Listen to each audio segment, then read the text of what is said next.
Good afternoon. This will be my last video for a while. I'm going to explain to you a little bit more about the significance of these artifacts we use in ninjutsu. This is a more serious video, but the gear we carry as ninja is unique to other martial arts. Since ninjutsu is not so much of a martial art as it is a series of survivalism, physical fitness, wellness, and espionage. We don't really train in what the movies teach, which is that ninjas were warriors, assassins. They were mainly intelligence agents back in the days of the shogunate. They would be hired by what was called daimyos to spy on and gather information about a rival clan. They could use assassinations in some of their missions, but this was not as common as one might think. I will go over some tools that are used by ancient and modern day ninjutsu. There's a difference. So the first thing you got to do with ninjutsu is to dress the part. First, you need a mask. I use a tactical balaclava in my videos. Something dark colored, and I prefer navy blue.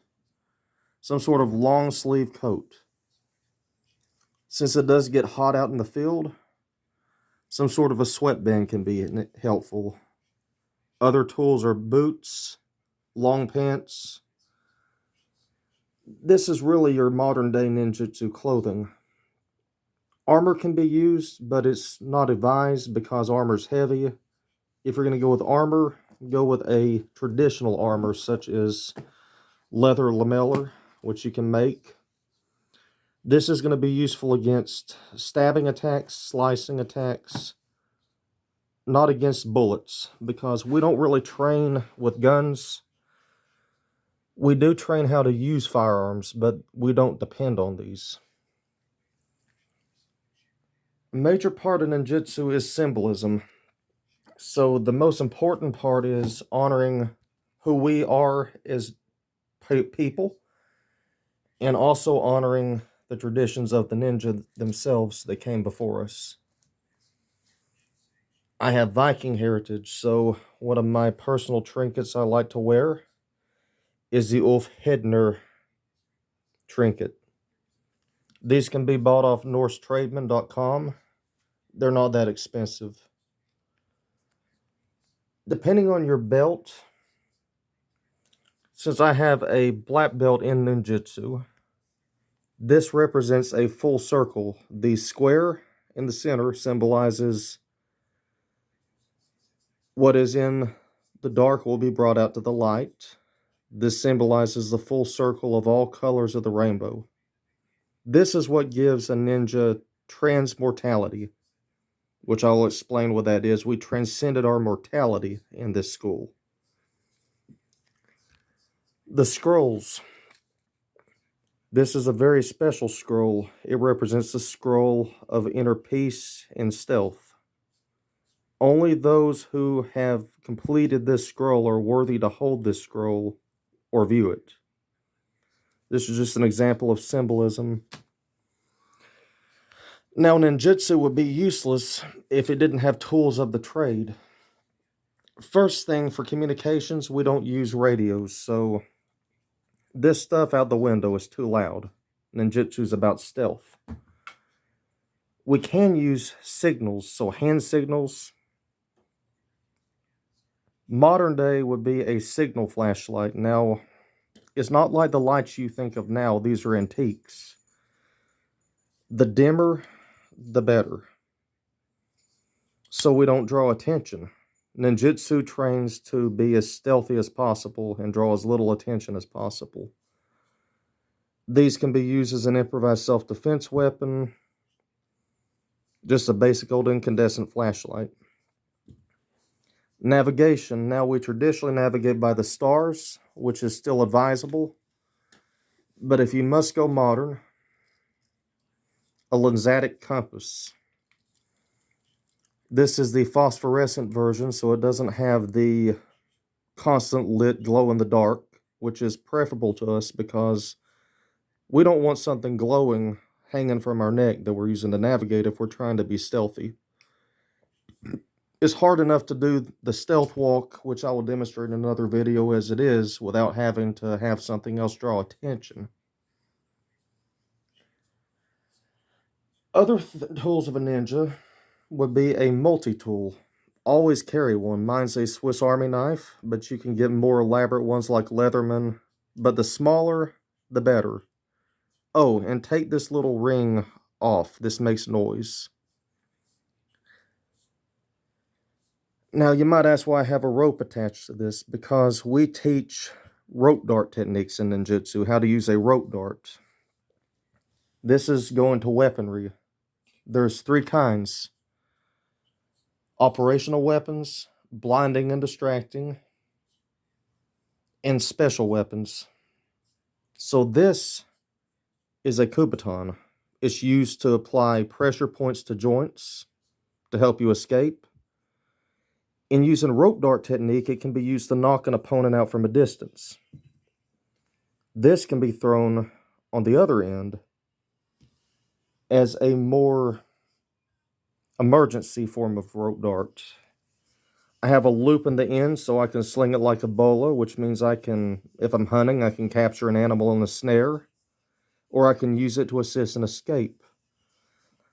My former sensei recommended this technique. I don't like it because he uses a bowline, which is a permanent knot. I prefer a slip knot so that I can detach the tool and use it as a normal tool. So you're distracting and blinding weapons. This goes back to how ninjas disappeared in a cloud of smoke. What I have here is called a black egg. It is simply an egg that's been hollowed and dried out, filled with pepper or blinding substances. Piece of paper's on top and wax is melted over. As you see, it does not leak. This would be broken and thrown at the attacker's face like pepper sprays used today.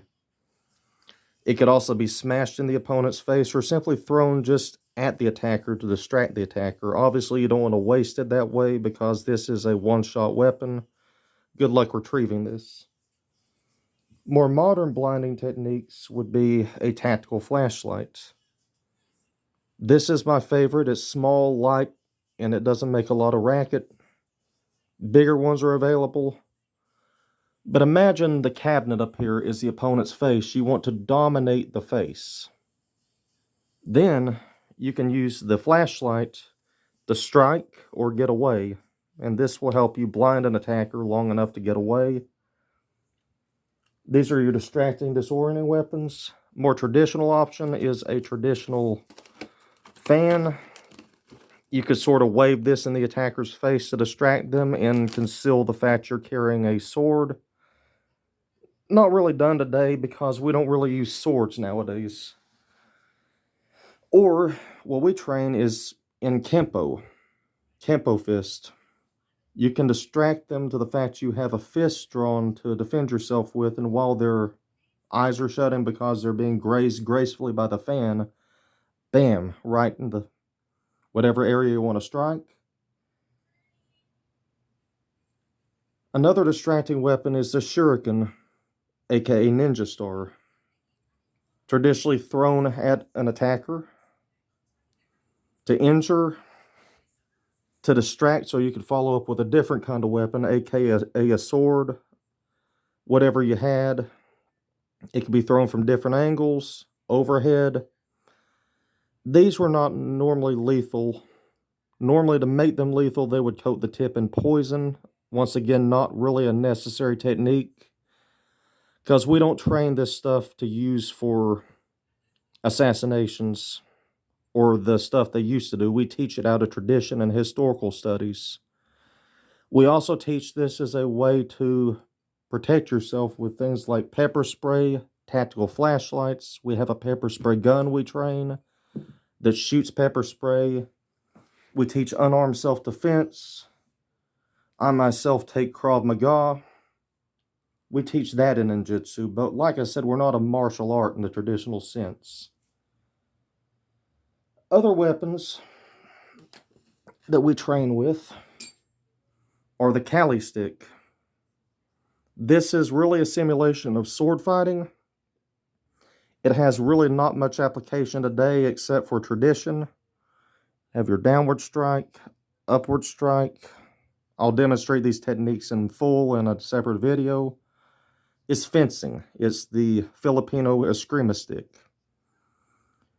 This can be good for self-defense if you happen to find a cane. You're stuck with defending yourself with a cane, a flashlight, like a mag light. These come in handy. This is more of a ceremonial weapon called a Higo no Kami. It is a traditional Japanese folding knife. We do not train to use this as a weapon. You earn one of these when you complete your belts in my school, but we do not actually teach how to use these. These are ceremonial awards that are earned.